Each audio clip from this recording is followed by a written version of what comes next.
ये मैच शुरू हो चुका है और अब ये पहली बॉल मैं फेंकने वाला हूं अंजना की तरफ और मेरा अंजना से पहला सवाल या ये कह लीजिए पहली बॉल। तो पहली बॉल जो उन्होंने धीरे से एकदम लूज बॉल डाली है उस पे तो अंजना कहां से आप शुरू करना चाहेंगी? देखिए प्रधानमंत्री कहां पर है, प्रधानमंत्री कहां पर है सुधीर? प्रधानमंत्री तमिलनाडु में है। तो शुरुआत वहीं से करते हैं। कन्याकुमारी विवेकानंद रॉक मेमोरियल, जहां पर प्रधानमंत्री के ध्यान लगाने पर भी पॉलिटिक्स हुई है। तो सबसे पहले हम आपको आज दिखाने वाले हैं तमिलनाडु के आंकड़े। तो तमिलनाडु के आंकड़े इसलिए दिलचस्प हैं क्योंकि पिछली बार डीएमके और कांग्रेस, देखिए डीएमके की 24 सीटें थी, कांग्रेस पार्टी की 8 सीटें।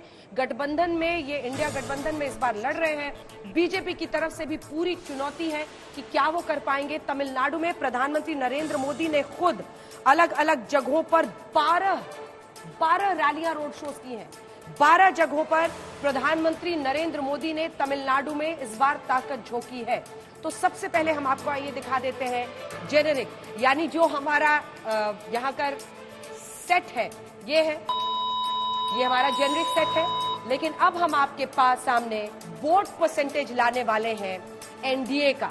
क्या बीजेपी, हालांकि एआईएडीएमके के साथ वो नहीं लड़ रहे हैं इस बार, लेकिन जो एआईएडीएमके पिछली बार एक सीट में सिमट गई थी, अम्मा की पार्टी 37 थी, ये आया पहला वोट, आपका वोट परसेंटेज मैंने एनडीए पर प्रेस कर दिया है और एनडीए को तमिलनाडु में 22% वोट परसेंटेज मिल रहा है, जो कि बीजेपी को के लिए बहुत बड़ी उपलब्धि होगी क्योंकि तमिलनाडु में पिछली बार बीजेपी को 3.62% ही वोट मिले थे। प्रदीप जी जल्दी से 2 लाइन में, 3.62 से 22% पर पहुंचना, क्या ये एक बड़ी उछाल ज्यादा सीटों की तरफ इशारा कर रही है? अंजना जी, मैं आपके दर्शकों को बताना चाहूंगा, पिछले बार बीजेपी ने एआईडीएमके जो वहां की प्रमुख क्षेत्रीय पार्टी है उसके साथ गठबंधन में चुनाव लड़ा था और केवल कम सीटों पे चुनाव लड़ा था। इस बार जो है एआईडीएमके और बीजेपी का गठबंधन नहीं है, एनडीए का हिस्सा नहीं है, अलग अलग लड़ रहे हैं। लेकिन 39 में से बीजेपी ने इस बार 23 सीटों पे चुनाव लड़ा और पीएमके के साथ गठबंधन है। उसके चलते आप पा रहे हैं कि बीजेपी को खुद का, हमारे अनुमान के मुताबिक करीब 14% वोट और दीगर जो स्मॉल पार्टीज है जो एनडीए गठबंधन में, उनके सब मिला के 22% वोट मिलने की। चलिए, वोट परसेंटेज में तो गजब इजाफा है। क्या ये सीट्स में तब्दील होगा, ये जानने के लिए आपको थोड़ा सा अब इंतजार करना होगा। अन्नामलाई वो चेहरा होगा, आपको याद होगा, जो कि बीजेपी के अध्यक्ष है तमिलनाडु में। पीएम जब जाते हैं वो रैली में उनके बगल में बैठते हैं। गृह मंत्री अमित शाह उन्हें थम भी कहते हैं। IIM लखनऊ से वो पढ़ के गए हैं MBA, लेकिन बीजेपी का चेहरा वहां पर बने हैं। लेकिन क्या वो सीट्स ला पाएंगे बीजेपी के लिए? दक्षिण में क्या कमाल करेगी बीजेपी? लेकिन अब बारी है इंडिया गठबंधन की। आइए आपको दिखाते हैं वोट परसेंटेज में इसी तमिलनाडु में इंडिया को कितनी वोट परसेंटेज मिलता हुआ दिखाई दे रहा है। तो ये देखिए, मैंने प्रेस कर दिया है और ये अब एनडीए के बाद आपके सामने 46%, जिस कांग्रेस को वहां पर पिछली बार 12.62% और वहीं तमिलनाडु में डीएमके को मिले थे बहुत ज्यादा, लगभग 33%। अगर आप इसको जोड़ लीजिए तो 45% पार था। वोट परसेंटेज उनका बरकरार रहता हुआ दिखाई दे रहा है यहाँ पर। तो क्या मानिए? नहीं, 6% प्रदीप जी इसमें इंडिया गठबंधन का। हाँ, मैं बता दूं आपके दर्शकों, पिछली बार इंडिया गठबंधन की करीब करीब वही पार्टियां हैं, यहाँ कोई फेरबदल नहीं है 1924 में।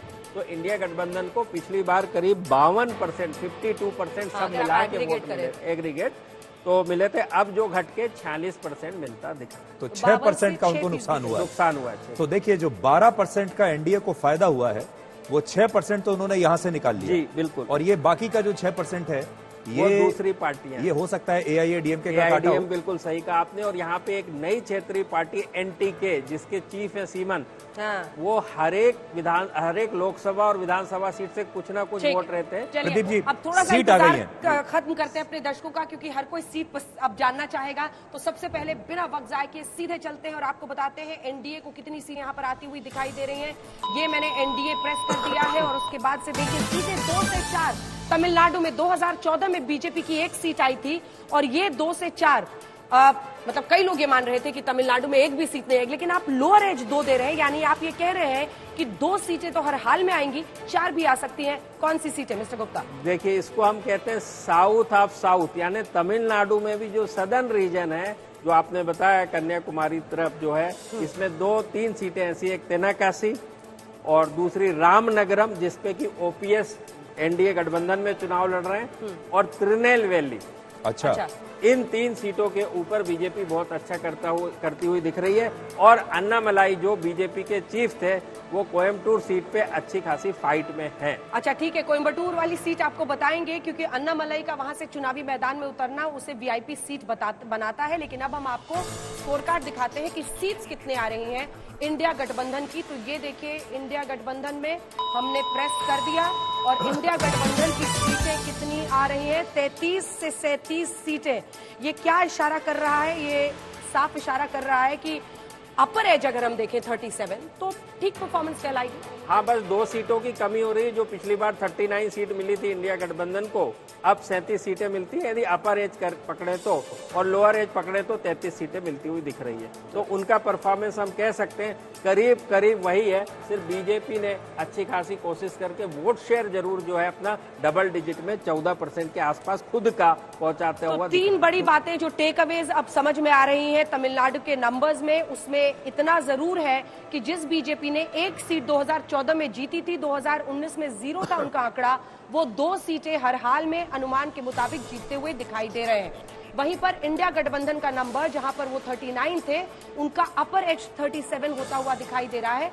तो ये साफ इशारा कर रहा है कि बीजेपी ने वहां पर, जो पीएम ने लगभग 12 रैलियां, रोड शोज वगैरह मिलाकर सुदीप की है, सेंध लगा दी है, सेंध लगा, बीजेपी ने वहां पर सेंध लगा दी है। लेकिन अनुमान के मुताबिक जैसे चेन्नई के लोगों ने धोनी तो झारखंड से आते हैं, उन्हें अपना थाला मान लिया, क्या प्रधानमंत्री मोदी को भी अब तमिलनाडु के लोगों ने अपना थाला माना है? और ये चमत्कार कैसे हुआ है?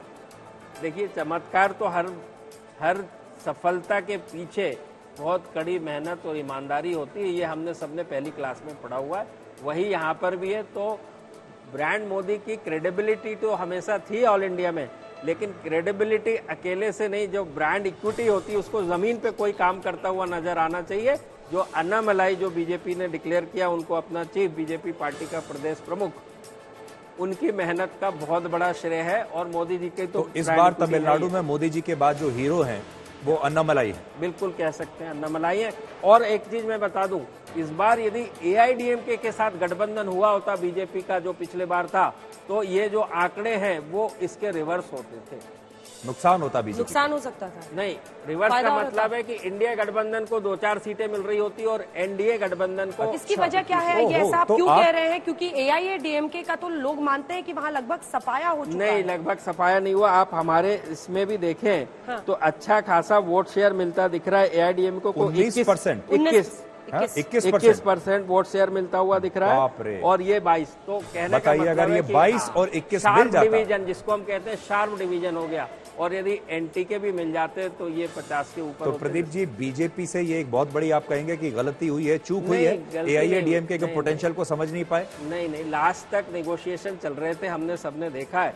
बट एआईडीएमके को शायद ये उम्मीद रही थी कि तमिलनाडु में हर 5 साल में सत्ता परिवर्तन और लोकसभा के हिसाब से सीटों का परिवर्तन हो जाता है, उसकी वो उम्मीद में थे और उन्होंने गठबंधन नहीं किया। उसके दूसरी तरफ दोनों को नुकसान हुआ। दूसरी तरफ बीजेपी ने चूंकि इतनी मेहनत की थी, तो अब वो है 2-4 सीटों में मानने वाली पार्टी नहीं थी जी, वो 23 सीटों पे चुनाव लड़ रहा है।